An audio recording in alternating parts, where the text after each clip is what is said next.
Chapter 7. "If there is hope," wrote Winston, "it lies in the proles." If there was hope, it must lie in the proles, because only there, in those swarming, disregarded masses, 85% of the population of Oceania, could the force to destroy the party ever be generated. The party could not be overthrown from within. Its enemies, if it had any enemies, had no way of coming together or even of identifying one another. Even if the legendary brotherhood existed, as just possibly it might, it was inconceivable that its members could ever assemble in larger numbers than twos and threes. Rebellion meant a look in the eyes, an inflection of the voice, at the most, an occasional whispered word. But the proles, if only they could somehow become conscious of their own strength, would have no need to conspire. They needed only to rise up and shake themselves like a horse shaking off flies. If they chose, they could blow the party to pieces tomorrow morning. Surely, sooner or later, it must occur to them to do it. And yet... He remembered how once he had been walking down a crowded street, when a tremendous shout of hundreds of voices, women's voices, had burst from a side street a little way ahead. It was a great formidable cry of anger and despair, a deep loud "Oh!" that went humming on like the reverberation of a bell. His heart had leapt. It started, he had thought, a riot. The proles are breaking loose at last. When he had reached the spot, it was to see a mob of 200 or 300 women crowding round the stalls of a street market, with faces as tragic as though they had been doomed passengers on a sinking ship. But at this moment the general despair broke down into a multitude of individual quarrels. It appeared that one of the stalls had been selling tin saucepans. They were wretched, flimsy things, but cooking pots of any kind were always difficult to get. Now the supply had unexpectedly given out. The successful women, bumped and jostled by the rest, were trying to make off with their saucepans, while dozens of others clamoured round the stall, accusing the stall-keeper of favoritism, and of having more saucepans somewhere in reserve. There was a fresh outburst of yells. 2 bloated women, one of them with her hair coming down, had got hold of the same saucepan and were trying to tear it out of one another's hands. For a moment they were both tugging, and then the handle came off. Winston watched them disgustedly. And yet, just for a moment, that almost frightening power had sounded in that cry from only a few hundred throats.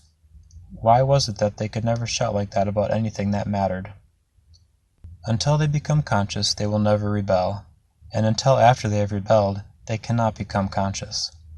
That, he reflected, might have almost been a transcription from one of the party textbooks. The party claimed, of course, to have liberated the proles from bondage. Before the Revolution, they had been hideously oppressed by the capitalists. They had been starved and flogged, women had been forced to work in the coal mines. Women still did work in the coal mines, as a matter of fact. Children had been sold into factories at the age of 6.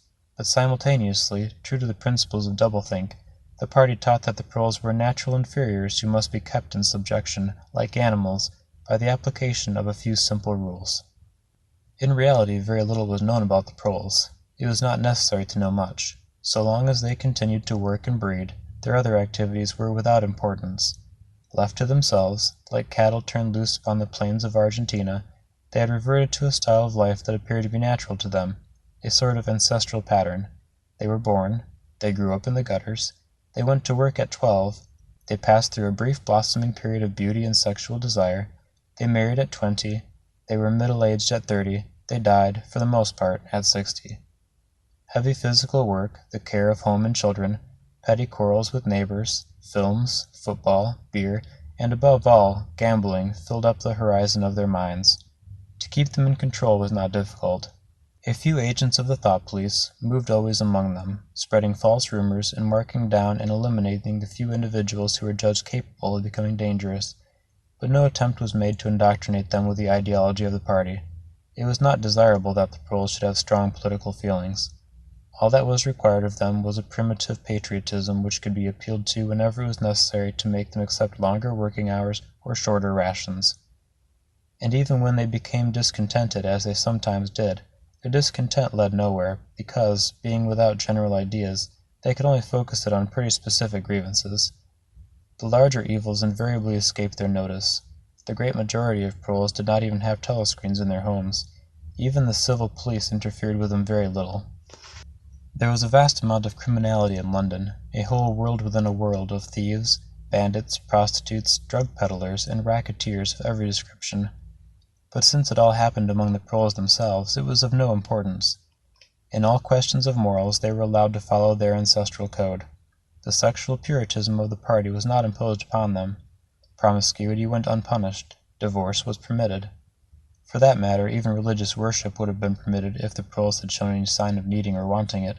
They were beneath suspicion. As the party slogan put it, proles and animals are free. Winston reached down and cautiously scratched his varicose ulcer. It had begun itching again. The thing you invariably came back to was the impossibility of knowing what life before the Revolution had really been like. He took out of the drawer a copy of a children's history textbook which we had borrowed from Mrs. Parsons, and began copying a passage into the diary. In the old days, it ran, before the glorious Revolution, London was not the beautiful city that we know today. It was a dark, dirty, miserable place, where hardly anybody had enough to eat, and where hundreds and thousands of poor people had no boots on their feet, and not even a roof to sleep under. Children no older than you had to work 12 hours a day for cruel masters, who flogged them with whips if they worked too slowly, and fed them on nothing but stale bread crusts and water. But in among all this terrible poverty there were just a few great big beautiful houses that were lived in by rich men who had as many as 30 servants to look after them. These rich men were called capitalists. They were fat, ugly men with wicked faces, like the one in the picture on the opposite page. You can see that he is dressed in a long black coat, which was called a frock coat, and a queer, shiny hat shaped like a stovepipe, which was called a top hat. This was the uniform of the capitalists, and no one else was allowed to wear it. The capitalists owned everything in the world, and everyone else was their slave. They owned all the land, all the houses, all the factories, and all the money. If anyone disobeyed them, they could throw them into prison, or they could take his job away and starve him to death. When any ordinary person spoke to a capitalist, he had to cringe and bow to him, and take off his cap and address him as Sir. The chief of all the capitalists was called the King, but he knew the rest of the catalogue. And there would be mentions of the bishops in their lawn sleeves, the judges in their ermine robes, the pillory, the stocks, the treadmill, the cat o' nine tails, Lord Mayor's banquet, and the practice of kissing the Pope's toe. There was also something called the Jus Primae Noctis, which would probably not be mentioned in a textbook for children. It was the law by which every capitalist had the right to sleep with any woman working in one of his factories. How could you tell how much of it was lies? It might be true that the average human being was better off now than he had been during the Revolution. The only evidence to the contrary was the mute protest in your own bones, the instinctive feeling that the conditions you lived in were intolerable, and that at some other time they must have been different. It struck him that the truly characteristic thing about modern life was not its cruelty and insecurity, but simply its barrenness, its dinginess, its listlessness. Life, if you looked about you, bore no resemblance not only to the lies that streamed out of the telescreens, but even to the ideals that the party was trying to achieve. Great areas of it, even for a party member, were neutral and non-political, a matter of slogging through dreary jobs, fighting for a place on the tube, darning a worn-out sock, cadging a saccharine tablet, saving a cigarette end. The ideal set up by the party was something huge, terrible, and glittering, a world of steel and concrete, of monstrous machines and terrifying weapons, a nation of warriors and fanatics marching forward in perfect unity, all thinking the same thoughts and shouting the same slogans, perpetually working, fighting, triumphing, persecuting, 300 million people all with the same face. The reality was decaying, dingy cities where underfed people shuffled to and fro in leaky shoes, in patched-up 19th-century houses that always smelt of cabbage and bad lavatories. He seemed to see a vision of London, vast and ruinous, a city of a million dust-bins, and mixed up with it was a picture of Mrs. Parsons, a woman with lined face and wispy hair, fiddling helplessly with a blocked waste-pipe. He reached down and scratched his ankle again.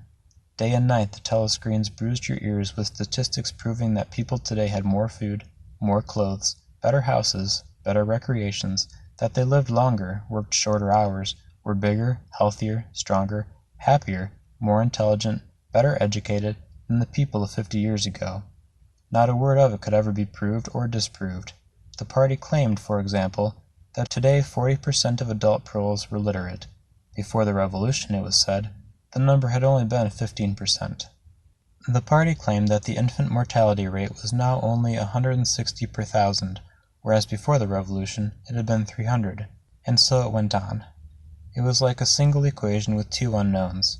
It might very well be that literally every word in the history books, even the things that one accepted without question, were pure fantasy.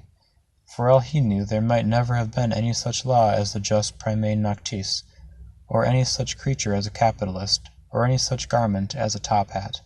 Everything faded into mist.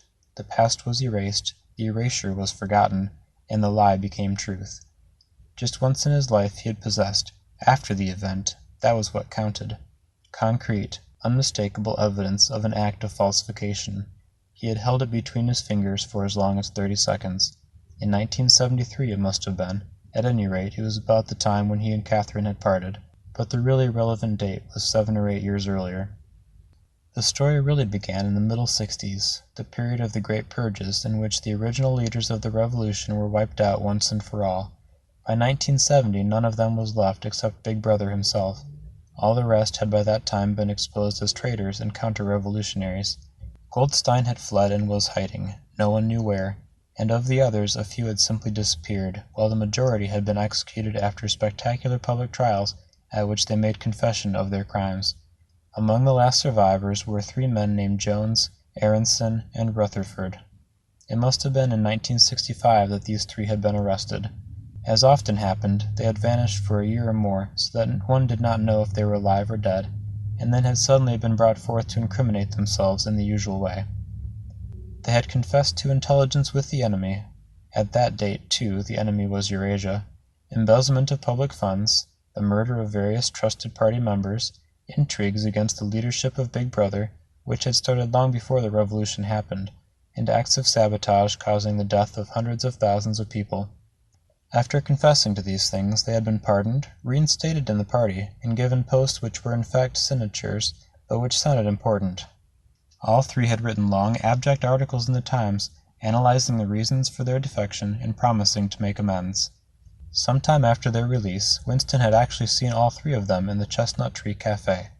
He remembered the sort of terrified fascination with which he had watched them out of the corner of his eye.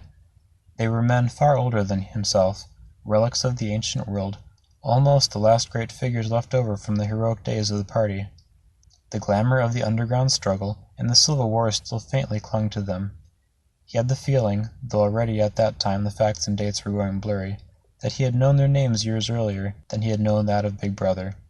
But also they were outlaws, enemies, untouchables, doomed with absolute certainty to extinction within a year or 2. No one who had once fallen into the hands of the thought police ever escaped in the end. They were corpses waiting to be sent back to the grave. There was no one at any of the tables nearest to them. It was not wise even to be seen in the neighborhood of such people. They were sitting in silence before glasses of gin, flavored with cloves, which was the specialty of the cafe. Of the 3, it was Rutherford whose appearance had most impressed Winston. Rutherford had once been a famous caricaturist, whose brutal cartoons had helped to inflame the popular opinion before and during the Revolution.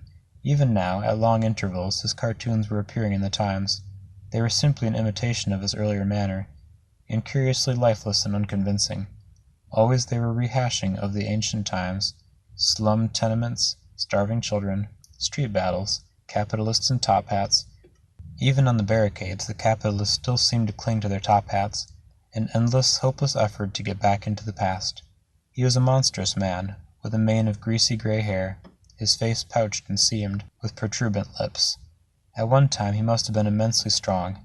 Now his great body was sagging, sloping, bulging, falling away in every direction.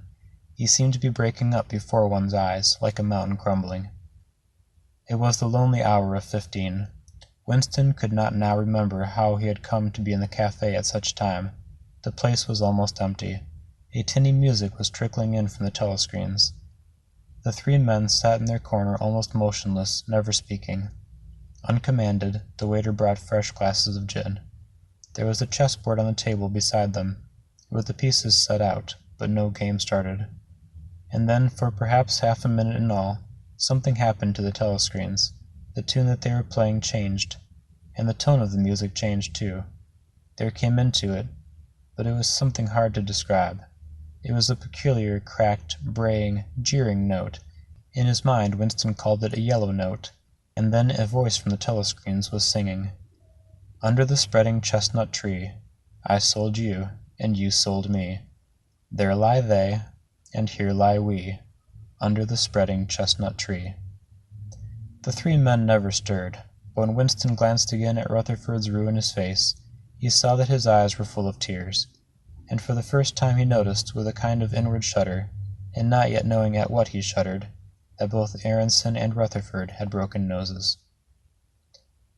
A little later all three were rearrested. It appeared that they had engaged in fresh conspiracies from the very moment of their release. At their second trial they confessed to all their old crimes over again, with a whole string of new ones. They were executed, and their fate was recorded in the party histories, a warning to posterity.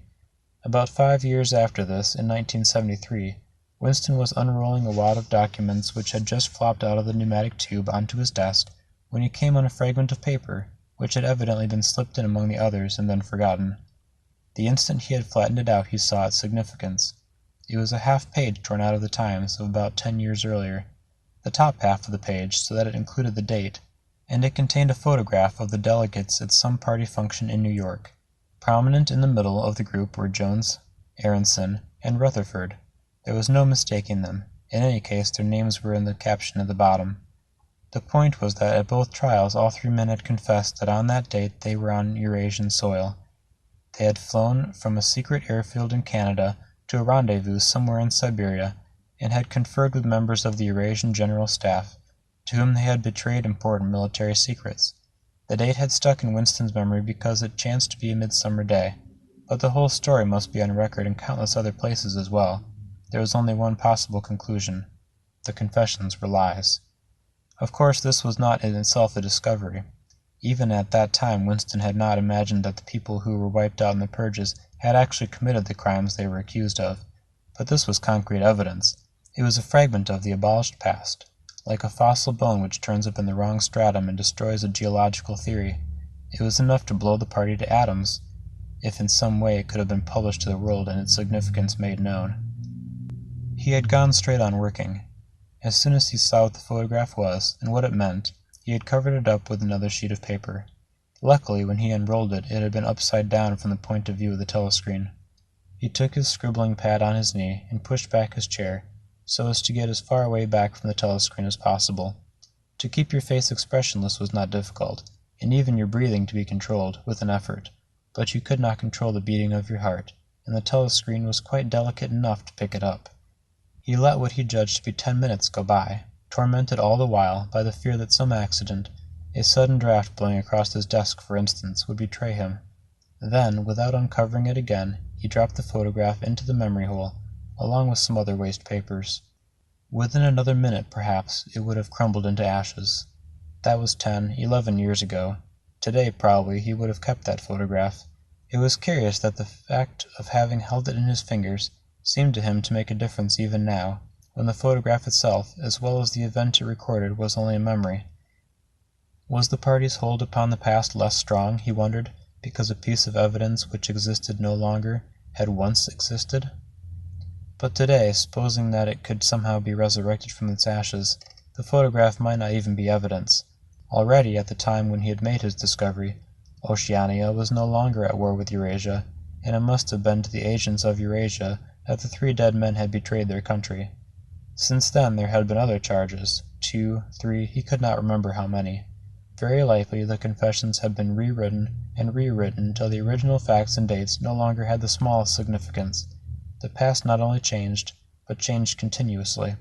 What most afflicted him with the sense of nightmare was that he had never clearly understood why the huge imposture was undertaken. The immediate advantages of falsifying the past were obvious, but the ultimate motive was mysterious. He took up his pen again and wrote, "I understand how. I do not understand why." He wondered, as he had many times wondered before, whether he himself was a lunatic. Perhaps a lunatic was simply a minority of one. At one time it had been a sign of madness to believe the earth goes round the sun. Today, to believe that the past is unalterable. He might be alone in holding that belief. and if alone, then a lunatic. But the thought of being a lunatic did not greatly trouble him. The horror was that he might also be wrong. He picked up the children's history book and looked at the portrait of Big Brother, which formed its frontispiece. The hypnotic eyes gazed into his own. It was as though some huge force were pressing down upon you, something that penetrated inside your skull, battered against your brains, frightening you out of your beliefs, persuading you, almost, to deny the evidence of your senses. In the end, the party would announce that 2 and 2 made 5, and you would have to believe it. It was inevitable that they should make that claim sooner or later. The logic of their position demanded it. Not merely the validity of experience, but the very existence of external reality was tacitly denied by their philosophy. The heresy of heresies was common sense, and what was terrifying was not that they would kill you for thinking otherwise, but that they might be right. For after all, how do we know that 2 and 2 make 4? Or that the force of gravity works, or that the past is unchangeable?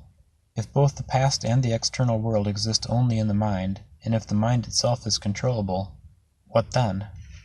But no, his courage seemed suddenly to stiffen of its own accord. The face of O'Brien, not called up by any obvious association, had floated into his mind. He knew, with more certainty than before, that O'Brien was on his side. He was writing the diary for O'Brien, to O'Brien. It was like an interminable letter which no one would ever read, but which was addressed to a particular person and took its color from that fact.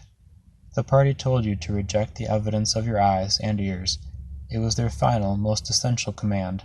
His heart sank as he thought of the enormous power arrayed against him, the ease with which any party intellectual would overthrow him in debate, the subtle arguments which he would not be able to understand, much less answer. And yet he was in the right. They were wrong, and he was right. The obvious, the silly, and the true had got to be defended. Truisms are true, hold on to that. The solid world exists, its laws do not change. Stones are hard, water is wet, objects unsupported fall toward the earth's center. With the feeling that he was speaking to O'Brien, and also that he was setting forth an important axiom, he wrote, "Freedom is the freedom to say that 2 plus 2 make 4. If that is granted, all else follows."